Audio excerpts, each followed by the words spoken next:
Alhamdulillah, kita bersyukur kepada Allah bahwa hari ini kita masih diberi kesehatan, hari ini kita masih diberi kemudahan dan kesempatan untuk menjalankan ibadah, termasuk sholat isya, lanjut taraweh. Alhamdulillah, semoga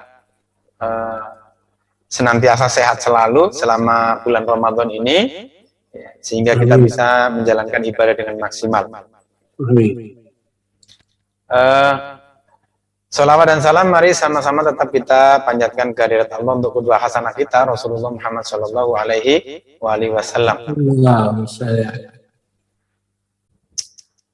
Baik, pada kesempatan malam ini saya ingin mengajak bersama-sama untuk memanfaatkan momentum Ramadan ini,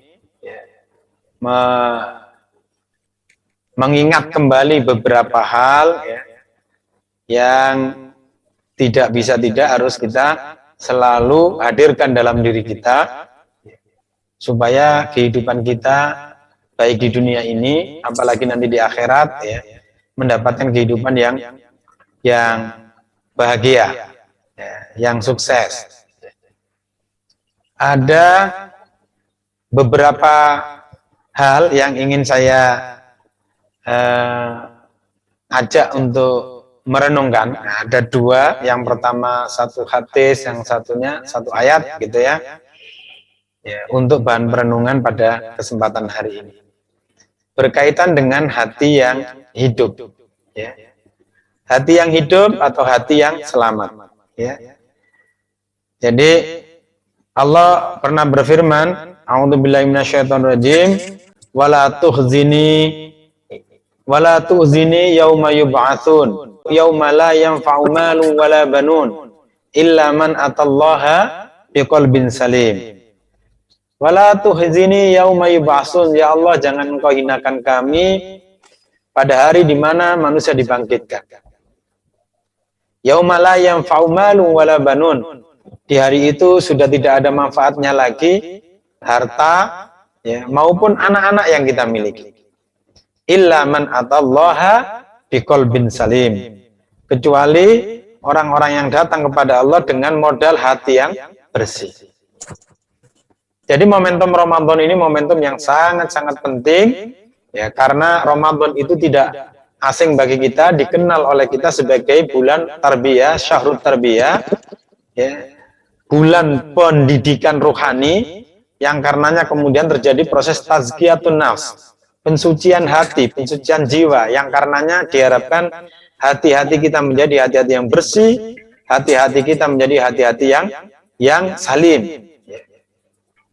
Nah, di samping hati yang bersih, yang nanti diterima oleh Allah di akhirat kelak, maka kita juga memerlukan hati yang hidup. Hati yang hidup. Nah, hati yang hidup itu yang bagaimana? Nah, hati orang yang beriman itu adalah hati yang hidup. Tidak sekedar bersih. Jadi hati orang yang beriman itu hati yang bersih dan hatinya hidup. Bersih kenapa? Karena orang yang beriman senantiasa membersihkan dosa-dosanya, membersihkan kesalahan-kesalahannya, bukan tidak pernah berbuat salah atau berbuat dosa. Tetapi ketika berbuat salah atau berbuat dosa, segera menyadari dan kemudian mohon ampun kepada Allah, sehingga Allah mengampuninya, dan kemudian ron, bintik hitam yang ada dalam hati akibat kemaksiatan atau perbuatan yang tidak baik yang dilakukan itu kemudian menjadi terhapus. Orang yang beriman itu orang yang senantiasa beribadah, bertaubat, mohon ampun kepada Allah, karenanya hatinya menjadi bersih. Nah, orang yang beriman itu juga memiliki hati yang hidup.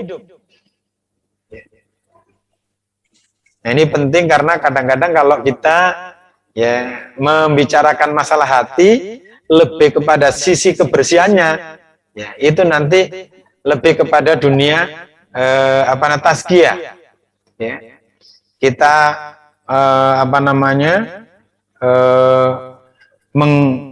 menghadap kepada Allah dengan merendahkan diri di hadapan Allah, ya. Kita bersimpu, ya, menangisi segala, ya, penyesalan atas penyesalan kita terhadap dosa-dosa kita, ya. Hati yang bersih, ya, itu lebih cenderung dibawa kepada dimensi seperti itu, dimensi ruhani, ya, yang kemudian sering kita dengarkan dalam istilah ar-ruhbanu fil lail, ya. Seperti rahib-rahib, ya, syekh-syekh yang, ya, bersimpu di hadapan Allah di tengah malam. Nah, tetapi jangan lupa orang yang beriman itu hatinya di samping bersih adalah hidup. Hatinya hidup. Nah, Bapak sekalian yang dirahmati oleh Allah, karenanya maka mari kita renungkan hati yang hidup, ya, yang menandakan bahwa kita ini memiliki keimanan itu yang bagaimana.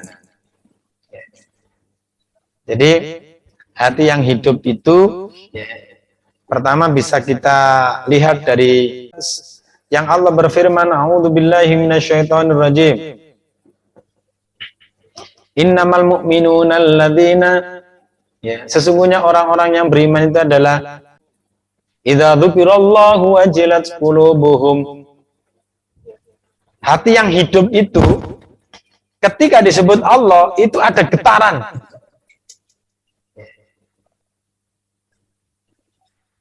Idza dzukirallahu wajilat qulubuhum.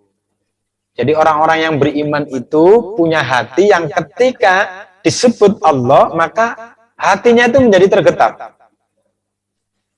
Jadi hati yang hidup itu hati yang selalu, ya, tergetar ketika Allah disebutkan. Tergetar karena ada ketakutan dalam hatinya kepada Allah, ya. Ada kecintaan di dalam hatinya kepada Allah. Ada pengharapan di dalam hatinya kepada Allah. Nah, sehingga ketika kita memiliki hati ini tidak pernah bergetar, ya, ini kayaknya hati kita sedang tidak hidup.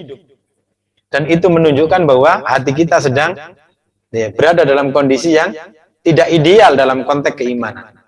Orang yang beriman hatinya selalu hidup.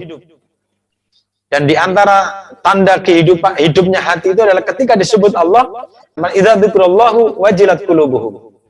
Jika disebut Allah maka bergetar hati itu. Ya.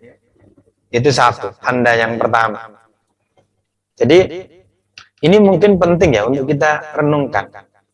Ya. Apa betul hati kita ini tergolong hati yang, ya, ada getaran-getaran ketika Allah disebutkan? Yang tahu hanya kita, orang lain nggak tahu. Ya.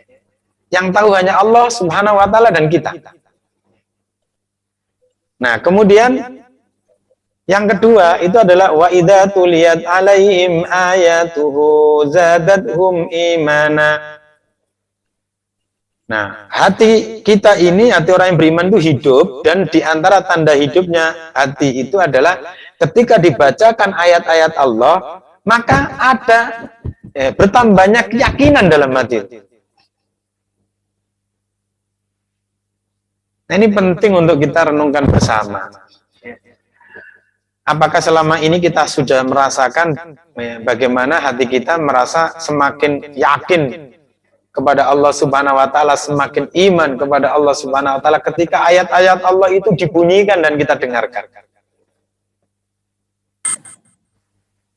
Kalau Allah disebut, hati kita tidak bergetar. Kalau ayat-ayat Allah disebut, dibacakan, hati kita tidak semakin bertambah keimanan kita. Ini persoalan, ini PR bagi kita. Kenapa? Karena semestinya ketika kita ini menjadi orang yang beriman dan imannya sejati, ulaika humul mu'minuna haqqan, kata Allah, mereka adalah orang-orang yang beriman yang sebenarnya iman, itu adalah ketika Allah disebut tergetar hatinya. Ketika ayat-ayat Allah dibacakan semakin bertambah imannya. Jadi kalau kita renung-renungkan, keimanan itu, ya, bukan klaim dari kita. Ya, keimanan tidak membutuhkan klaim. Memang perlu pernyataan keimanan, ya, bahwa kita iman kepada Allah. Tapi tidak cukup hanya pernyataan. Ya, keimanan itu butuh pembuktian. Oleh karenanya kemudian jumhur ulama mendefinisikan iman itu adalah ya iqraru bil lisan, dinyatakan dengan lisan. Ya, pertama adalah yakinu bil qalb, i'tiqad ya, keyakinan dalam hati. Lalu kemudian iqraru bil lisan disebutkan dalam lisan. Lalu ya wa amalum bil arkan dibuktikan dengan perbuatan. Ya, ada dimensi hati, dimensi lisan, dimensi perbuatan. Nah, dimensi lisan kita sudah iya. Pertanyaannya dimensi hati dan dimensi amalnya bagaimana? Nah, ini masih perlu kita buktikan di hadapan Allah keimanan kita itu. Karena keimanan tidak cukup hanya klaim. Klaim itu lisan. Ya. Tapi perlu pembuktian. Ya. Dengan hati yang kita sendiri yang tahu, tidak ada orang lain yang tahu. Yang satunya dengan amal perbuatan yang bisa jadi orang lain tahu, melihat. Nah itu yang pertama dan kedua. Jadi tanda-tanda hati yang hidup.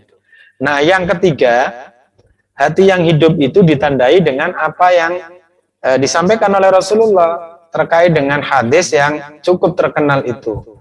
Berkaitan dengan pesan Rasul ketika kalau saja kita menghadapi sebuah kemungkaran, kita mendapati kemungkaran. Rasulullah pernah mengingatkan, ya, memesankan kepada kita semua melalui sabdanya kepada para sahabat, ya, marra'a minkum mungkaron. Barang siapa yang melihat kemungkaran, falyughayyir biyadihi, maka hendaknya dia merubah dengan tangannya. Ya. Fa illam yastati fa bilisanih. Kalau dia tidak mampu sampai merubah dengan tangan, minimal dengan lisannya. Fa illam yastati, ya, ketika dengan tangan maupun lisan itu pula tidak bisa, maka minimal fa biqalbi, dengan hatinya. Wadzalika adaful iman, dan yang demikian ini adalah selemah-lemahnya iman.